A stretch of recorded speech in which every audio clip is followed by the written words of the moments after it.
വീണ്ടും വരുന്നവനായ കർത്താവിൻ്റെ പരിശുദ്ധ നാമത്തിൽ ഏവർക്കും സ്നേഹവന്ദനം. നമ്മുടെ പ്രത്യേക പഠന പരമ്പര റോമർക്കെതി ലേഖനം 78ാമത്തെ അവതരണത്തിലാണ് നാം നിൽക്കുന്നത്. റോമർക്കെതി ലേഖനം, ഈ ലേഖനത്തിലെ പ്രതിപാദ്യ വിഷയം, മുഖ്യ പ്രമേയം വിശ്വാസത്താലുള്ള നീതീകരണം. ഈ വിഷയമാണ് പുസ്തകം അനാവരണം ചെയ്യുന്നത്. ദൈവമുമ്പിൽ ഒരു വ്യക്തി നീതീകരിക്കപ്പെടുന്നത് ദൈവത്തിൽ ആ വ്യക്തി അർപ്പിച്ചിരിക്കുന്ന വിശ്വാസത്തിൻ്റെ അടിസ്ഥാനത്തിലാണ്. നീതീകരണത്തിലെ 2 വ്യവസ്ഥകളാണ് 4-ാം അധ്യായത്തിൽ നാം ഇപ്പോൾ കണ്ടുകൊണ്ടിരിക്കുന്നത്. പൗലോസ് അപ്പോസ്തലൻ 2 വ്യവസ്ഥകൾ അവതരിപ്പിച്ചു. നാം ഇന്ന് പിൻപറ്റേണ്ടതായ കൃപയുടെയും വിശ്വാസത്തിൻ്റെ വ്യവസ്ഥയും, മനുഷ്യർ പലപ്പോഴും ആശ്രയിച്ച, യഹൂദന്മാർ പ്രത്യേകിച്ച് ആശ്രയിച്ചതായ പ്രമാണത്തിൻ്റെയും കർമ്മത്തിൻ്റെയും വ്യവസ്ഥകളും. പ്രമാണം, കർമ്മം, ആ വ്യവസ്ഥകൾ ആശ്രയിക്കുന്നവർ പ്രശംസിച്ചു, അഹങ്കരിച്ചു. അവർ സ്വന്തം കഴിവുകൊണ്ട് നേടിയതാണ് ധരിച്ചു വെച്ചു. അവരുടെ മാനുഷികമായ പ്രകടനത്തിൻ്റെ ഫലമാണ് നീതീകരണമെന്ന് ചിന്തിച്ചു. അവരുടെ നേട്ടമെന്ന നിലയിൽ അവരതിനെക്കുറിച്ച് അഭിമാനിച്ചു. ദൈവം നമ്മോട് കടപ്പെട്ടിരിക്കുന്നു, കാരണം നാം ദൈവത്തിനു വേണ്ടി അധ്വാനിച്ചു എന്ന ധാരണയായിരുന്നു. മറുവശത്ത് കൃപയുടെയും വിശ്വാസത്തിൻ്റെയും വ്യവസ്ഥയിൽ നമ്മെ അത് എളിമപ്പെടുത്തുന്നു. എന്നാൽ നമുക്കൊരിക്കലും അർഹതയില്ല, അതിനുള്ള യോഗ്യതയില്ല, കഴിയുകയില്ല, നിസ്സഹായരാണ് മനുഷ്യർ നീതീകരണം പ്രാപിപ്പാൻ. അതുകൊണ്ട് അത് ആ ബോധം നമ്മെ എളിമപ്പെടുത്തുന്നു. അത് നമ്മുടെ പ്രവൃത്തികൾ കാരണമല്ല, നാം നമ്മിൽ നിന്നുണ്ടാകുന്നതല്ല. നമുക്കൊരിക്കലും അത് എത്തിപ്പിടിക്കാനുള്ള കഴിവോ പ്രാപ്തിയോ തിരിച്ചറിവോ ഇല്ല. ഇത് ദൈവകൃപയിൽ ആശ്രയിക്കുന്നതിൻ്റെ ഫലമാണ്. ഇത് ദൈവം തന്ന ദാനമാണ്. അതാണ് കൃപയുടെയും വിശ്വാസത്തിൻ്റെ വ്യവസ്ഥ. ഈ വ്യവസ്ഥയാണ് പൗലോസ് അപ്പോസ്തലൻ റോമലേഖനം 4-ാം അധ്യായത്തിലെ 4 മുതൽ 8 വരെ അനാവരണം ചെയ്തത്. അവിടെ ഇങ്ങനെ കണ്ടു: എന്നാൽ പ്രവർത്തിക്കുന്നവന് കൂലി കണക്കിടുന്നത് കൃപയായിട്ടല്ല, കടമായിട്ടത്രേ. പ്രവർത്തിക്കാത്തവനെങ്കിലും അഭക്തനെ നീതീകരിക്കുന്നവരിൽ വിശ്വസിക്കുന്നവനോ അവൻ്റെ വിശ്വാസം നീതിയായി കണക്കിടുന്നു.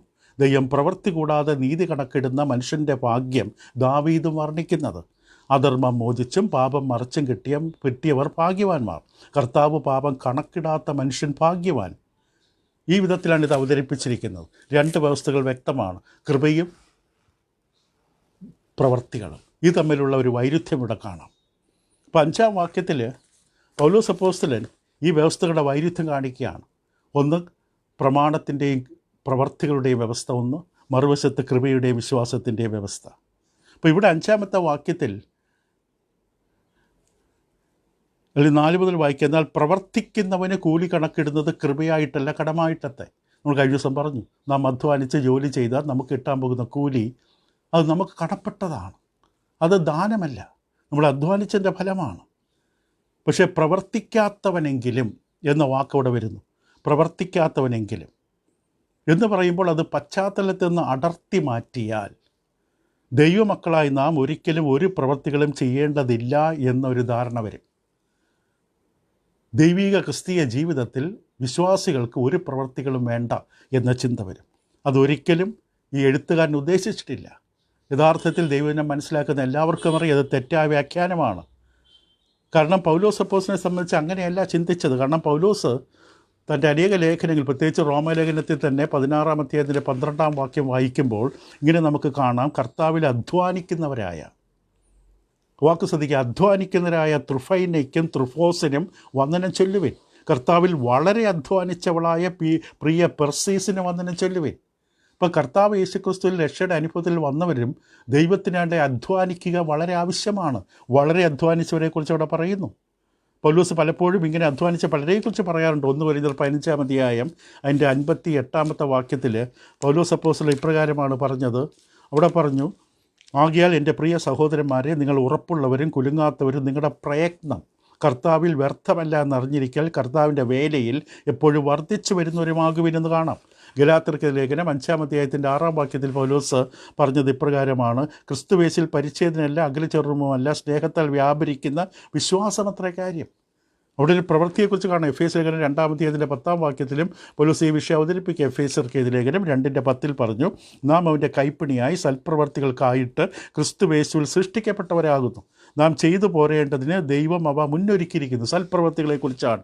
കൊലോസ് ലേഖനം 1-ാം അധ്യായത്തിൻ്റെ 10-ാം വാക്യത്തിൽ പൗലോസിന് പറയാനുള്ളത് ഇപ്രകാരമാണ്. പ്രവൃത്തികളെക്കുറിച്ച് അവിടെ പറയുന്നത്: നിങ്ങൾ പൂർണ്ണപ്രസാദത്തിനായി കർത്താവിന് യോഗ്യമാകുമെണ്ണം നടന്ന് ആത്മീകമായ സകല ജ്ഞാനത്തിലും വിവേകത്തിലും അവൻ്റെ ഇഷ്ടത്തിൻ്റെ പരിജ്ഞാനം കൊണ്ട് നിറഞ്ഞു വരണമെന്നും സകല സൽപ്രവൃത്തിയിലും ഫലം കായ്ച്ച് സകല സൽപ്രവൃത്തിയിലും ഫലം കായ്ക്കണം. അപ്പോൾ സൽപ്രവർത്തികൾ ദൈവമക്കൾക്ക് വേണ്ടതാണ്. തിമോഥെയോസിന് എഴുതിയ ലേഖനത്തിൻ്റെ 1-ാം ലേഖനം 5-ാം അധ്യായം അതിൻ്റെ 17-ാം വാക്യത്തിൽ പൗലോസ് അപ്പോസ്തലൻ പറഞ്ഞത് ഇപ്രകാരമാണ്. 1 തിമോഥെയോസ് 5:17 നന്നായി ഭരിക്കുന്ന മൂപ്പന്മാരെ പ്രത്യേകം വചനത്തിലും ഉപദേശത്തിലും അധ്വാനിക്കുന്നവരെ തന്നെ ഇരട്ടിമാനത്തിന് യോഗ്യരായിട്ട് എണ്ണണം. എന്നിട്ട് അതിൻ്റെ 6-ാം അധ്യായത്തിൻ്റെ 18-ാം വാക്യവും പൗലോസ് അപ്പോസ്തലൻ ഇപ്രകാരം സാക്ഷ്യപ്പെടുത്തുന്നുണ്ട്. ദൈവത്തിൽ ആശ വെപ്പാനും നന്മ ചെയ്യുവാനും സൽപ്രവൃത്തികളിൽ സമ്പന്നരായി ദാനശീലരും ഔദാര്യമുള്ളവരായി സാക്ഷാലുള്ള ജീവനെ പിടിച്ചുകൊള്ളേണ്ടതിനും വരും കാലത്തേക്ക് നല്ലൊരു അടിസ്ഥാനം നിക്ഷേപിച്ചു കൊള്ളുവാനും ആജ്ഞാപിക്കുക. അപ്പോൾ യാതൊരു സംശയമില്ല, അധ്വാനിക്കണം. പൗലോസ് അപ്പോസ്തലനെ പോലെ കർത്താവിന് വേണ്ടി, തൻ്റെ യജമാനു വേണ്ടി അധ്വാനിച്ച മറ്റൊരാളില്ല. പൗലോസ് അപ്പോസ്തലൻ അത് വ്യക്തമായി പറയും. കൊരിന്ത്യർക്ക് എഴുതിയ 1-ാം ലേഖനം അതിൻ്റെ 15-ാം അധ്യായത്തിൻ്റെ 10-ാം വാക്യത്തിൽ പൗലോസിൻ്റെ സാക്ഷ്യം ഇപ്രകാരം അവതരിപ്പിക്കും. എങ്കിലും ഞാനാകുന്നത് ദൈവകൃപയിലാകുന്നു, എന്നോടുള്ള അവൻ്റെ കൃപ വ്യർത്ഥമായതുമില്ല. അവരെല്ലാവരെക്കാളും ഞാൻ അത്യന്തികം അധ്വാനിച്ചിരിക്കുന്നു. 2-ാമത്തെ ലേഖനം കൊരിന്ത്യർക്ക് 2-ാം ലേഖനത്തിൻ്റെ 11-ാം അധ്യായത്തിൻ്റെ 23-27 വാക്യങ്ങൾ മാത്രം വായിച്ചാൽ, അതിൻ്റെ 31 വാക്യങ്ങൾ വായിക്കേണ്ടതാണെങ്കിൽ 23-ാം വാക്യത്തിൽ ക്രിസ്തുവിൻ്റെ ശുശ്രൂഷക്കാരൻ ഞാൻ ബുദ്ധിപ്രമമായി സംസാരിക്കുന്നു, ഞാൻ ഏറ്റവും അധികം അധ്വാനിച്ചു, അധികം പ്രാവശ്യം തടവിലായി, അനവധി അടികൊണ്ട്, പലപ്പോഴും പ്രാണഭയത്തിലായി. എൻ്റെ 27-ാം വാക്യം അവിടെ പറയുന്നത് കള്ളസഹോദരന്മാരുള്ള ആപത്ത്, അധ്വാനം, പ്രയാസം, പലവട്ടം ഉറക്കളപ്പ്, പൈതാഹം, പലവട്ടം പട്ടിണി, ശീതം, നഗ്നം എന്ന അസാധാരണ സംഗതികൾ ഭവിച്ചത്. വളരെയധികം കഷ്ടപ്പാടുകൾ അനുഭവിച്ചൊരു മനുഷ്യനാണ്. ഇപ്രകാരം ക്രിസ്തുവിനെ അനുഗമിച്ച മറ്റൊരു മനുഷ്യനില്ല. അപ്പോൾ ഇത് വളരെ വ്യക്തമാണ്. അതുകൊണ്ട് പ്രവർത്തിക്കാത്തവൻ എന്ന വാക്കിൻ്റെ അർത്ഥം നമ്മൾ ശരിക്കും മനസ്സിലാക്കണം. എന്താണ് വാസ്തവത്തിൽ ഉദ്ദേശിക്കുന്നത്? അപ്പോൾ യഥാർത്ഥമായി മനസ്സിലാക്കണമെങ്കിൽ 4-5 വാക്യങ്ങൾ ഒരിക്കൽ കൂടെ വായിച്ച് നോക്കിയാൽ മതി. റോമലേഖനം 4-ാം അധ്യായം 4-ാം വാക്യത്തിൽ എന്നാൽ പ്രവർത്തിക്കുന്നവന് കൂലി കണക്കിടുന്നത് കൃപയായിട്ടല്ല കടമായിട്ടത്രേ.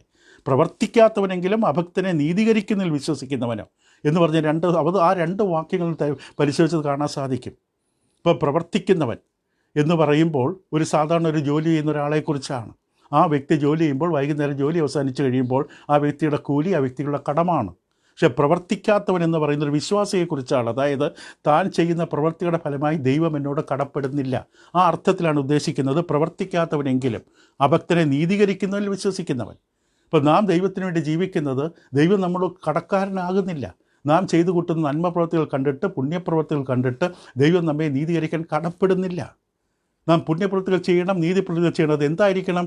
ദൈവം നമ്മെ സ്നേഹിച്ചതിൻ്റെയും നീതീകരിച്ചതിൻ്റെയും രക്ഷിച്ചതിൻ്റെയും അതോടുള്ള സ്നേഹപ്രകടനമാകണം, നന്ദി പ്രകടനമായിരിക്കണം നമ്മുടെ സൽപ്രവൃത്തികൾ. ദൈവം നമുക്ക് കടക്കാരനാകുന്നില്ല. അപ്പോൾ ഈ വ്യത്യാസം ഇതാണ്. ഒന്ന് അധ്വാനിക്കുന്ന വ്യക്തി, ഒന്ന് അധ്വാനിക്കാത്ത വ്യക്തി. പൗലോസ് ഒരിക്കലും മടിയന്മാരെ പ്രോത്സാഹിപ്പിക്കുകയല്ല, ജോലി ചെയ്യരുതെന്ന് പറയുകയല്ല.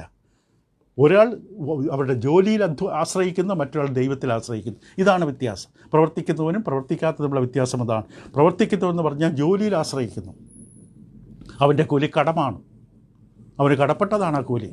പ്രവർത്തിക്കാത്തതെന്ന് പറഞ്ഞാൽ അവൻ ദൈവത്തിൽ ആശ്രയിക്കുന്നു. അവൻ ജോലി ചെയ്യുന്നുണ്ട്, അധ്വാനിക്കുന്നുണ്ട്, പക്ഷെ അവൻ ദൈവത്തിൽ ആശ്രയിക്കുന്നു. അപ്പം കർമ്മത്തിൻ്റെയും പ്രമാണത്തിൻ്റെയും വ്യവസ്ഥ നമ്മിലേക്കുള്ള ആശ്രയം വർദ്ധിപ്പിക്കുന്നു, വ്യക്തികളിലേക്കുള്ള ആശ്രയം വർദ്ധിപ്പിക്കുന്നു. പക്ഷേ കൃപയുടെ വിശ്വാസത്തിൻ്റെ വ്യവസ്ഥ ദൈവത്തിൽ ക്രിസ്തുവിലുള്ള വിശ്വാസം വർദ്ധിപ്പിക്കും. 5-ാമത്തെ വാക്കിലേക്ക് മടങ്ങി വരാം. റോമലേഖനം 4 ശ്രദ്ധിക്കുക. വളരെ പ്രധാനപ്പെട്ട വിഷയങ്ങളാണ്, പെട്ടെന്ന് മനസ്സിലാക്കാനും ബുദ്ധിമുട്ടാണ്. അഭക്തനെ നീതീകരിക്കുന്നവനിൽ വിശ്വസിക്കുന്നവനോ അവൻ്റെ വിശ്വാസം നീതിയായി കണക്കിടുന്നു. അഭക്തനെ നീതീകരിക്കൽ വിശ്വസിക്കുന്നവൻ. അപ്പോൾ അഭക്തൻ എന്ന വാക്ക് വളരെ ശക്തമായ വാക്കാണ്. അതായത് ദൈവത്തിൻ്റെ വിശുദ്ധമായിട്ടുള്ള, പരിശുദ്ധമായിട്ടുള്ള അവസ്ഥകളെ നിരാകരിക്കുന്നൊരു വ്യക്തി, അതിനെ തെറ്റായ തരത്തിൽ ചിന്തിക്കുന്നൊരു വ്യക്തി. ആ അഭക്തനെ പോലും ദൈവം നീതീകരിക്കുന്നു പറയുകയാണ്. യാതൊരു അർഹതയും യോഗ്യതയുമില്ലാത്ത മനുഷ്യൻ, ആ മനുഷ്യനെ ദൈവം നീതീകരിക്കുന്നു. എങ്ങനെ? കാരണം ആ വ്യക്തി അഭക്തനെ നീതീകരിക്കും ദൈവം. എങ്ങനെയാണ് നീതീകരിക്കുന്നത്? അവൻ ദൈവത്തിൽ വിശ്വസിക്കുമ്പോൾ ആ വിശ്വാസം അവന് നീതിയായി കണക്കിടുകയാണ്. ദൈവം അവന് വേണ്ടി തൻ്റെ ഏകജാതൻ്റെ പുത്രൻ നൽകി. 3-ാമത്തെ 25-ാം വാക്യം നമ്മൾ കണ്ടു. അഭക്തർക്ക് വേണ്ടിയാണ് കർത്താവ് മരിച്ചത്. റോമർ 5:6 കാണാം. അപ്പോൾ ഒരു വ്യക്തി ദൈവത്തിൽ അഥവാ ക്രിസ്തുവിൽ രക്ഷകനായി നൽകി തന്ന കർത്താവ് യേശുവിൽ വിശ്വാസം അർപ്പിക്കുമ്പോൾ അവൻ്റെ ആ വിശ്വാസം അവനെ നീതിയായിട്ട് കണക്കിടപ്പെടുകയാണ്. കണക്കിടുന്ന വാക്ക് നമ്മൾ കണ്ടു. ഇതിൻ്റെ അതിശയകരമായ കണക്കെഴുത്ത് ക്രമീകരണം. ഇനി 6 മുതൽ 8 വരെ മറ്റൊരു ഉദാഹരണം അവതരിപ്പിക്കുകയാണ്. അപ്പോൾ 4-ാം അധ്യായത്തിൽ പൗലോസ് ആദ്യം അബ്രഹാം എന്ന യഹൂദന്മാർക്ക് പ്രിയപ്പെട്ട വ്യക്തിയെ ഉദാഹരണമായി അവതരിപ്പിച്ച് വിശ്വാസത്താലുള്ള നീതീകരണം, ദൈവത്തിൽ വിശ്വസിച്ചതിൻ്റെ ഫലമായി ലഭിച്ച നീതീകരണത്തിൻ്റെ ഉദാഹരണമായി അബ്രഹാമിനെ അവതരിപ്പിച്ചു. പ്രവൃത്തിയാലല്ല, വിശ്വാസത്താലുള്ള നീതീകരണം. പക്ഷേ 6 മുതൽ 8 വരെ മറ്റൊരു വ്യക്തി അവതരിപ്പിക്കുന്നു. മറ്റൊരു യഹൂദന്മാരുടെ ഇടയിൽ പ്രസിദ്ധനായ മറ്റൊരു വ്യക്തി. അവർ ബഹുമാനിക്കുന്ന വ്യക്തി മറ്റാരുമല്ല, രാജാവായ ദാവീദ് രാജാവ്. ഇപ്പോൾ പൗലോസ് വ്യക്തമായി പറഞ്ഞു, അഭക്തനെ നീതീകരിക്കുന്നവൻ എന്ന പ്രയോഗം. അതുകൊണ്ട് ആദ്യം നമുക്ക് സംശയം തോന്നും, അബ്രഹാം അഭക്തനാണോ, അബ്രഹാമിനെക്കുറിച്ചാണോ പറയുന്നത്? പക്ഷേ ദാവീദിനെക്കുറിച്ച് നമ്മൾ ചിന്തിക്കുമ്പോൾ നമുക്ക് സംശയം വരില്ല. കാരണം ചുരുങ്ങിയ കാലം കൊണ്ട് തന്നെ പഴയ നിയമത്തിലെ 10 കൽപ്പനകളിൽ 4 കൽപ്പനകളോളം നിഷേധിച്ചവനാണ്, 4 കൽപ്പനകൾ ലംഘിച്ചവനാണ്. 2 ശമൂവേൽ 11-ാം അധ്യായം, 2 ശമൂവേൽ 12-ാം അധ്യായം വായിച്ചാൽ മതി. പുറപ്പാട് പുസ്തകത്തിൻ്റെ 20-ാം അധ്യായത്തിൽ 10 കൽപ്പനകൾ. വ്യഭിചാരം ചെയ്യരുത്, കൊല ചെയ്യരുത്, വഞ്ചിക്കരുത് എന്നൊക്കെ പറയുന്ന, കൂട്ടുകാരൻ്റെ ഭാര്യ മോഹിക്കെന്ന് പറയുന്ന കൽപ്പനകൾ, 4 കൽപ്പന, 10 കൽപ്പനയിലെ 4 കൽപ്പനകൾ ചുരുങ്ങിയ ദിവസം കൊണ്ട് ലംഘിച്ചവനാണ്. ഇപ്പോൾ ദാവീദിൻ്റെ ഉദാഹരണം എടുത്ത് പറയുമ്പോൾ തീർച്ചയായിട്ടും അവിടെയും വിശ്വാസത്താലുള്ള നീതീകരണം എന്ന വിഷയം ഉറപ്പിക്കപ്പെടുകയാണ്. ദാവീദിനെ നീതീകരിച്ചതും വിശ്വാസത്തിൻ്റെ അടിസ്ഥാനത്തിലാണ്, അത് വ്യക്തമായി പറയുന്നു. അപ്പോൾ ഈ വേദഭാഗം 32-ാം സങ്കീർത്തനം 1-2 വേദഭാഗത്ത് നിന്ന് ഉദ്ധരിച്ചിരിക്കുകയാണ്. അധർമ്മം മോചിച്ചും പാപം മറച്ചും കിട്ടിയവർ ഭാഗ്യവാന്മാർ, കർത്താവ് പാപം കണക്കിടാത്ത മനുഷ്യൻ ഭാഗ്യവാൻ. 32-ാം സങ്കീർത്തനം 1-2 വാക്യങ്ങൾ. അനേക ബൈബിൾ എഴുത്തുകാരെ സംബന്ധിച്ച് അവർ വിശ്വസിക്കുന്ന സങ്കീർത്തനം 51-ഉം സങ്കീർത്തനം 32-ഉം ദാവീദും ബത്ശേബയും തമ്മിലുള്ള പാപബന്ധത്തെക്കുറിച്ചുള്ള പ്രതികരണത്തിൻ്റെ പശ്ചാത്തലമാണ് ഈ 2 സങ്കീർത്തനത്തിൻ്റെ പശ്ചാത്തലം. 51-ാം സങ്കീർത്തനം പാപക്ഷമയ്ക്ക് വേണ്ടിയുള്ള ദാവീദിൻ്റെ നിലവിളിയും 32-ാം സങ്കീർത്തനം ദൈവം തന്നോട് ക്ഷമിച്ചതിനോടുള്ള നന്ദി പ്രകടനവുമാണ്. 51-ഉം 32-ാം സങ്കീർത്തനവും. 32-ാം സങ്കീർത്തനം 1-2 വാക്യങ്ങളിൽ ദാവീദ് ദൈവം ക്ഷമിച്ച മനുഷ്യൻ്റെ, ദൈവം നീതിമാനായി കണക്കിട്ട മനുഷ്യൻ്റെ ഭാഗ്യവർണ്ണന വിവരിക്കുകയാണ്. അവിടെ 6-ാം വാക്യം ഇങ്ങനെ കണ്ടു, ദൈവം പ്രവൃത്തി കൂടാതെ, തൻ്റെ പ്രവൃത്തികളൊക്കെ ദോഷമാണ്, പ്രവൃത്തി കൂടാതെ നീതി കണക്കിടുന്ന മനുഷ്യൻ്റെ ഭാഗ്യം ദാവീദ് വർണ്ണിക്കുകയാണ്. നീതി കണക്കിട്ടു ദാവീദിന് ദൈവം, അതും വിശ്വാസത്താലാണ്. വ്യക്തമായി കാണുന്നത് ദാവീദ് ദൈവത്തോട് നന്ദി കാണിക്കുക, ദൈവത്തിൻ്റെ കരുണയ്ക്ക്, ദൈവം അനുവദിച്ചെന്ന കൃപയ്ക്ക് കരുണ കാണിക്കുകയാണ്. ഉപയോഗിച്ച വാക്കുകളുള്ള രസമാണ്. 2 വാക്കുകൾ പ്രധാനമായിട്ട് യവന ഭാഷയിലുള്ള 2 വാക്കുകൾ ഉപയോഗിച്ച, ഒന്ന് അധർമ്മം അല്ലെങ്കിൽ അതിക്രമം, അനോമിയ എന്ന യവന വാക്ക്, അതിക്രമം മോചിച്ച്. 2 പാപം, ഹമാർട്ടിയ എന്ന യവന വാക്ക്, പാപം മറച്ചും കിട്ടിയ മനുഷ്യൻ. ഇപ്പോൾ ദൈവത്തിൻ്റെ കരുണ, ദാവീദിൻ്റെ മേൽ കിട്ടിയ കരുണ 3 വാക്കുകളിലൂടെ കാണാം. ഒന്ന് അതിക്രമം അല്ലെങ്കിൽ അധർമ്മം മോചിച്ച്, പാപം മറച്ച്. എന്നിട്ട് ഏറ്റവും രസകരമായി പ്രധാനപ്പെട്ട 3-മതൊരു വാക്കുകൂടിയുണ്ട്, പാപം കണക്കിടാത്ത. പാപം കണക്കിട്ടില്ല, അങ്ങനെ സംഭവിച്ചില്ല എന്ന രീതിയിൽ ദൈവം ദാവീദിൻ്റെ കാര്യത്തിൽ ഇടപെട്ടു. ദാവീദ് ദൈവത്തിൽ വിശ്വാസം അർപ്പിച്ചതുകൊണ്ട്, ദൈവത്തിൽ ആശ്രയിച്ചുകൊണ്ട്, മാനസാന്തരപ്പെട്ടതുകൊണ്ട്, നിലവിളിച്ചതുകൊണ്ട്. അതാണ് ഇവിടെ അവതരിപ്പിക്കുന്നത്. അതൊരു ഭാഗ്യകരമായ അവസ്ഥയാണ്. ഈ വിഷയമാണ് ദാവീദ് ഇവിടെ അവതരിപ്പിച്ചത്. ദാവീദ് 32-ാം സങ്കീർത്തനത്തിൽ പറഞ്ഞത്. 51-ാം സങ്കീർത്തനം ദൈവത്തോട് കരച്ചിലാണ്, എന്നോട് ദയുണ്ടാകണമേ, കരുണയുണ്ടാകണമേ, കരുണ ബഹുത്വപ്രകാരം എൻ്റെ ലംഘനങ്ങളെ ക്ഷമിക്കണമേ, ഞാൻ നിന്നോട് തന്നെ പാപം ചെയ്തു, നിനക്ക് അനിഷ്ടമുള്ള ഞാൻ ചെയ്തിരിക്കുന്നു, ഹൃദയത്തിലെ വിശുദ്ധി നീ ആഗ്രഹിക്കുന്നു, ഹൃദയം നുറുങ്ങിയ ഹൃദയം നിരസിക്കുകയില്ല, ഹനനയാകുന്ന ഇച്ഛയ്ക്ക് നിനക്കെ പറഞ്ഞുകൊണ്ട് തൻ്റെ നിലവിളിയാണ്. 32-ാം അധ്യായത്തിലേക്ക് വരുമ്പോൾ ക്രമമനുസരിച്ചല്ല സങ്കീർത്തനം വെച്ചിരിക്കുന്നത്. ഇവിടെ 32-ാം സങ്കീർത്തനത്തിൽ ദൈവം ദാവീദിൻ്റെ പാപം ക്ഷമിച്ചതിന് ശേഷം ദൈവത്തോടുള്ള നന്ദി പ്രകടനമാണ്. ലംഘനം ക്ഷമിച്ചു, പാപം മറച്ചു കിട്ടിയ മനുഷ്യൻ ഭാഗ്യവാൻ. ആ അവസ്ഥ വിവരിക്കുകയാണ്. അപ്പോൾ ഇവിടെ വളരെ വ്യക്തമായിട്ട് തന്നെ ദൈവത്തിൻ്റെ കണക്കെഴുത്ത് വ്യവസ്ഥയിൽ വിശ്വാസം എന്ന വിഷയം അത് എത്രമാത്രം ഒരു വ്യക്തിയെ നീതീകരണത്തിന് സഹായകരമാക്കുന്നു. അബ്രഹാമിനെ സംബന്ധിച്ചും ദൈവത്തിൽ വിശ്വസിച്ചു, അതുകൊണ്ട് നീതിയെ കണക്കിട്ടു. ദാവീദിനെ സംബന്ധിച്ചും രാജാവായിരുന്നു, പക്ഷേ തൻ്റെ ജീവിതത്തിൽ നാഥാൻ പ്രവാചകനിലൂടെ തൻ്റെ പാപത്തെക്കുറിച്ച് ബോധ്യം കിട്ടിയപ്പോൾ താൻ ദൈവത്തിൽ നിലവിളിച്ചു, മാനസാന്തരപ്പെട്ടു, ദൈവത്തിൽ വിശ്വാസം അർപ്പിച്ചു. ദൈവൻ്റെ പാപം കണക്കിട്ടില്ല എന്ന് പറഞ്ഞാൽ ദൈവം ക്ഷമിച്ചു കൊടുത്തു. അതിൻ്റെ ഭവിഷ്യത്ത് പിന്നീട് തൻ്റെ കുടുംബത്തിലുണ്ടായി. പക്ഷെ പാപം ക്ഷമിച്ചു, അധർമ്മം മോചിച്ചു, പാപം മറച്ചു. ഇതെല്ലാം നമുക്കറിയാം കർത്താവ് യേശുവിൻ്റെ ക്രൂസിലെ പരമയാഗത്തിൻ്റെ ഫലമായിട്ട് സംഭവിക്കുന്നതാണ്. ദൈവത്തിൻ്റെ മനസ്സിൽ കർത്താവ് യേശു നേരത്തെ തന്നെ യാഗമായി മാറി. ലോകസ്ഥാപനത്തിന് മുമ്പ് തന്നെ പാപയാഗമായി മാറിയ, പ്രായശ്ചിത്തയാഗമായി മാറിയ കർത്താവ് യേശുവിൻ്റെ ക്രൂസിലെ പരമയാഗം, അതിൻ്റെ നിഴലിൽ ദൈവം ഇവരോട് ക്ഷമിച്ചു. കൂടുതൽ നമുക്ക് അടുത്ത ദിവസം ചിന്തിക്കാം. ഇപ്പോൾ വിശ്വാസത്താലുള്ള നീതീകരണം. ദൈവം നമ്മുടെ ഹൃദയത്തിൽ കാണാൻ ആഗ്രഹിക്കുന്നത് ദൈവത്തിലുള്ള അടിയുറച്ച വിശ്വാസം, അചഞ്ചലമായ വിശ്വാസം, ഇളകാത്ത വിശ്വാസം. ആ വിശ്വാസമാണ് നമ്മളെ അനുഗ്രഹിക്കുന്നത്, സഹായിക്കുന്നത്. ദൈവം നമ്മെ നീതീകരിക്കുന്നു. എത്ര തെറ്റുകാരാണ് നാം, കുറ്റക്കാരാണ്, കറ പിടിച്ചവരാണ്. പക്ഷേ ദൈവത്തിൽ നാം വിശ്വാസത്തോടു കൂടി നിലവിളിക്കുമ്പോൾ ദൈവങ്ങളുടെ പാപങ്ങളെ, അകൃത്യങ്ങളെ ക്ഷമിച്ച്. ഇന്ന് ക്രിസ്തു ക്രൂശിൽ മരിച്ചതിന് ശേഷം ഇപ്പോൾ 2023 കർത്താവ് യേശുവിൻ്റെ ക്രൂശ് ആ മഹാസംഭവം കഴിഞ്ഞതിന് ശേഷം ഇത്രയും വർഷങ്ങൾ കഴിഞ്ഞു. ഇന്ന് പിന്നിലേക്ക് നാം നോക്കുമ്പോൾ നമുക്കൊരു ക്രൂശിൽ മരിച്ച കർത്താവ് ആ രക്തം മുന്നിലേക്കും പിന്നിലേക്കും സഞ്ചരിക്കുകയാണ്. നമ്മുടെ പാപങ്ങൾ ഏറ്റുപറയുമ്പോൾ ദൈവമക്കളെ സംബന്ധിച്ച് നമ്മുടെ പാപങ്ങൾ ക്ഷമിച്ച് ശുദ്ധീകരിക്കാൻ തക്കവണ്ണം അവൻ വിശ്വസ്തനും നീതിമാനുമാണ്. ക്രിസ്തുവിലേക്ക് ഇനിയും വന്നിട്ടില്ലെങ്കിൽ ആ അനുഗ്രഹം കിട്ടില്ല. ക്രിസ്തുവിലേക്ക് വന്നിട്ടില്ലാത്തവർ അവരുടെ പാപങ്ങൾ ക്ഷമിക്കപ്പെടാൻ ക്രിസ്തുവിനോട് ചേരണം. അവൻ്റെ മരണത്തിലും അടക്കത്തിലും ഉയർപ്പിലും പങ്കാളികളാകുവാൻ അവരുടെ ചേരുവാൻ സ്നാനമേൽക്കുമ്പോൾ ആ രക്തം ആ വ്യക്തിയെ കഴുകി വെടിപ്പാക്കും. വിശുദ്ധിയുടെ പാതയിൽ ആ വ്യക്തിയുടെ ജീവിതം ആരംഭിക്കും. വിശ്വാസത്താലാണ് നീതീകരണം. ദൈവം നിങ്ങളെ സഹായിക്കട്ടെ.